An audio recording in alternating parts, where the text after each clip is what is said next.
सन्माननीय व्यासपीठ, वंदनीय गुरुजन वर्ग तसेच येथे उपस्थित माझ्या बालमित्रांनो, आज मी अनुश्री अनिल चौधरी आपल्या समोर लोकमान्य टिळक यांच्या महान कार्याबद्दल काही माहिती सांगणार आहे।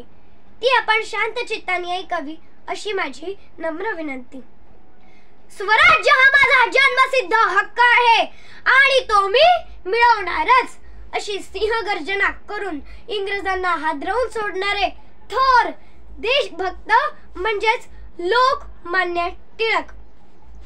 लोकमान्य टिळक यांचा जन्म 23 जुलै 1856 रोजी रत्नागिरी जिल्ह्यातील चिखली या गावी झाला।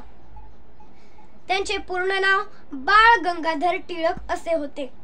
त्यांच्या वडिलांचे नाव गंगाधर पंत व आईचे नाव पार्वतीबाई असे होते।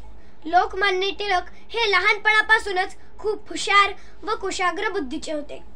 त्यांच्यामध्ये आत्मविश्वास व निर्भीडपणा हे गुण होते। गणित व संस्कृत हे त्यांचे आवडते विषय होते। लोकमान्य टिळक यांनी जनजागृतीसाठी केसरी व मराठा हे वृत्तपत्रे सुरू केली। सरकारच्या डोक्यात ठिकाणावर आहे का असे निर्भीड अग्रलेख त्यांनी वृत्तपत्रांमधून जनतेसमोर मांडले। लोकमान्य टिळक यांनी इंग्रजांविरुद्ध आंदोलन केले म्हणून त्यांना तुरुंगात जावे लागले।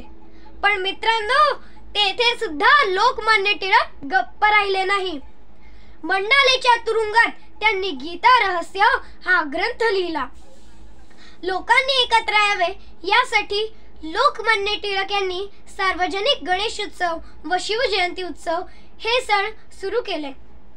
लोकमान्य टिळक हे आदर्श शिक्षक, सामाजिक कार्यकर्ते, लेखक व भारतीय स्वातंत्र्य सैनिक होते।